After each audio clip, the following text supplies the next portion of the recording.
વિનોદભાઈના માતાશ્રી હોસ્પિટલમાં એડમિટ હતા અને આજે એના જીવનના છેલ્લા શ્વાસ લઈ રહ્યા હતા. એની માતાની ઉંમર 75 વર્ષની આસપાસ હતી અને અંત સમયે એણે વિનોદભાઈને એવું કહ્યું કે બેટા, મેં મારી ભજનની ડાયરીમાં એક ચિઠ્ઠી મૂકેલી છે, એટલે મારું 12મું પતી જાય ત્યારબાદ એ ચિઠ્ઠી શાંતિથી વાંચી લેજે, કેમ કે મારે એક વાત જે તને કરવી હતી એ હું અત્યાર સુધી ક્યારેય તને નથી કહી શકી. એ બધી જ વાતો એ ચિઠ્ઠીમાં લખેલી છે. આટલું બોલતા બોલતા વિનોદભાઈના માતાશ્રી મૃત્યુ પામ્યા. એટલે વિનોદભાઈ ખૂબ રડવા લાગ્યા, કેમ કે એને એના મમ્મી સાથે ઘણો બધો લગાવ હતો. એટલે એને એના મમ્મીના મૃત્યુનો ખૂબ આઘાત લાગ્યો. વિનોદભાઈની ઉંમર 45 વર્ષની હતી, પરંતુ એના મમ્મીને એક નાના બાળક જેવો પ્રેમ કરતા હતા. હવે માતાનું 12મું પૂરું થઈ ગયું અને એની બધી જ વિધિ પૂરી થઈ ગઈ. ત્યારબાદ બધા જ મહેમાનો પોતપોતાના ઘરે જતા રહ્યા. એટલે વિનોદભાઈને એના મમ્મીએ કહેલી વાત યાદ આવી અને એણે રાત્રે એના મમ્મીની ભજનની ડાયરી લીધી અને એમાં મૂકેલી ચિઠ્ઠી કાઢી. તો ચિઠ્ઠી ઉપર એવું લખ્યું હતું કે વિનોદ, તું તારી પત્ની અને સંતાનો સાથે બેસીને આ ચિઠ્ઠી વાંચજે. પત્ર જોઈને એવું લાગતું હતું કે આ પત્ર ઘણા વર્ષો પહેલા લખાયેલો હશે. કાગળ એકદમ જૂનો થઈ ગયો હતો. હવે વિનોદભાઈએ એની પત્ની અને બાળકોને એક રૂમમાં ભેગા કર્યા અને એના મમ્મીની છેલ્લી ઈચ્છા જણાવી અને એની પત્નીને એવું કહ્યું કે તું આ પત્ર વાંચવાની શરૂઆત કર. ત્યારબાદ એના પત્નીએ પત્ર વાંચવાનું શરૂ કર્યું.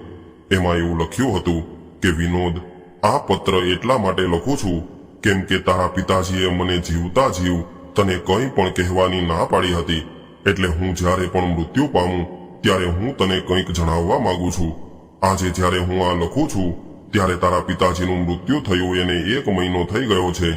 તારા અને તારા પિતાજીના સંબંધો ક્યારેય પણ સારા નથી રહ્યા, કેમ કે બાળપણથી યુવાની સુધી તારે તારા પિતાજી સાથે હંમેશા મતભેદ રહ્યો છે અને ત્યારબાદ મનભેદ થઈ ગયો હતો અને તને તો હંમેશા એવું લાગતું હતું કે તારા પિતાજી તારી લાગણીઓને સમજતા નથી અને એને એવું લાગતું હતું કે તું એને સમજતો નથી અને તમારા બંનેની વચ્ચે હું પીસાતી રહી.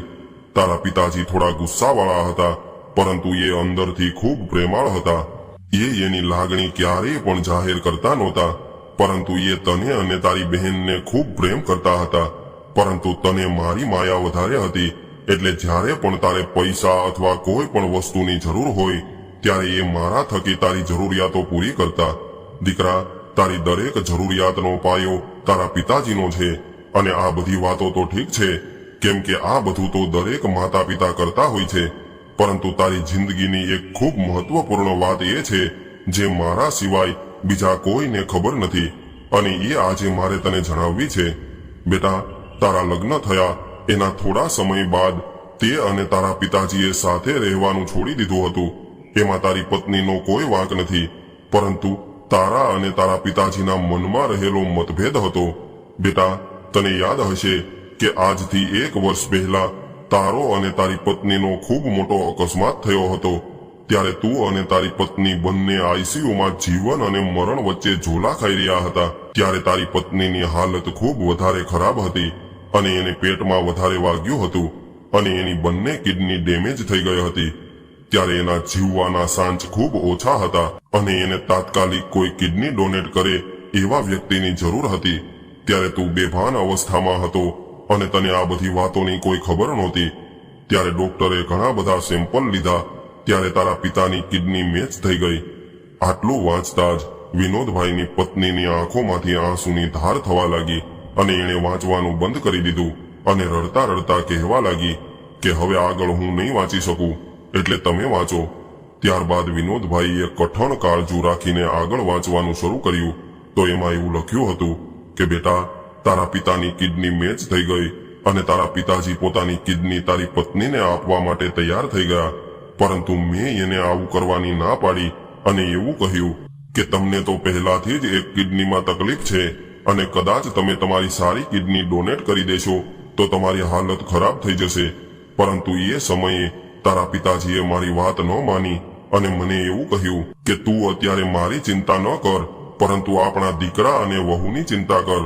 કદાચ એની પત્નીને કંઈક થઈ જશે તો એને તો હજુ આખી જિંદગી જીવવાની બાકી છે અને એના બાળકો હજુ નાના છે. એટલે પત્ની વગર મારો વિનોદ બિચારો શું કરશે? આટલું વાંચતા જ વિનોદભાઈની આંખોમાં આંસુ આવી ગયા અને એના મનમાં ડૂમો ભરાઈ ગયો. એટલે વિનોદભાઈના 15 વર્ષના દીકરાએ પત્ર પોતાના હાથમાં લઈને વાંચવાનું શરૂ કર્યું. તો આગળ એવું લખ્યું હતું કે તને તો ખબર છે કે હું મારા વિનોદને કેટલો બધો પ્રેમ કરું છું, તો પછી એ પ્રેમ ખાતર પણ મારે એની પત્નીને કોઈ પણ ભોગે બચાવવી પડશે. મારે અને વિનોદને ક્યારેય પણ બન્યું નથી, પરંતુ એનો મતલબ એવો નથી કે હું એક પિતા હોવાનું કર્તવ્ય ભૂલી જાઉં અને આ વાત માટે મારે મારા દીકરા પાસેથી કોઈ પણ પ્રકારની સહાનુભૂતિ નથી જોઈતી. મારો દીકરો ખૂબ મજબૂત છે, એટલે તું આજે મને એક વચન આપ કે મારા અથવા તારા મૃત્યુ સુધી વિનોદને આ વાતની ખબર ન પડવી જોઈએ, કેમ કે મારે મારા દીકરાને મારા અહેસાનના ભાર નીચે નથી રાખવું અને આપણે તો માતા પિતા છીએ, એટલે આપણે આપણા સંતાનો માટે અહેસાન જતાવ્યા વગર કંઈક ને કંઈક કરવું જોઈએ. દીકરા, ત્યારે તારા પિતાજીએ મારી વાત ન માની અને તારી પત્નીને પોતાની કિડની આપી દીધી. આ વાતની ડોક્ટર અને મારા સિવાય કોઈને ખબર ન પડવા દીધી. એની કિડની ડોનેટ થયા બાદ તારા પિતાજીની તબિયત બગડવા લાગી અને થોડા દિવસોમાં એનું મૃત્યુ થયું. પરંતુ એ સમયે તું તારા પિતાજીની ખબર કાઢવા પણ ઘરે ન આવ્યો અને તને તો એટલી પણ ખબર નહોતી કે તારા પિતાજીનું મૃત્યુ એની કિડની ફેલ થવાથી થયું છે. પરંતુ બેટા, મને આ કોઈ પણ વાતનો અફસોસ નથી, પરંતુ હું એક વાત સહન નથી કરી શકતી કે તું તારા પિતાજીની જીવનભર નિંદા કરતો રહ્યો અને એને એક દીકરાનો પ્રેમ ન આપી શક્યો. દીકરા, મને જીવનભર એ વાતનો અફસોસ રહી ગયો અને એટલે જ આજે આ પત્ર લખીને તારા માટે મૂક્યો છે.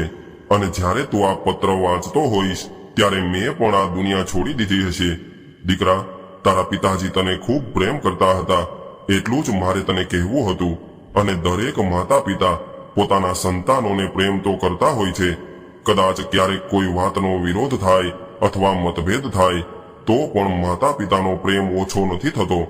બેટા, તારા પિતાજી મને હંમેશા એવું કહેતા કે પિતાના પ્રેમને સમજવા માટે પિતા બનવું પડે.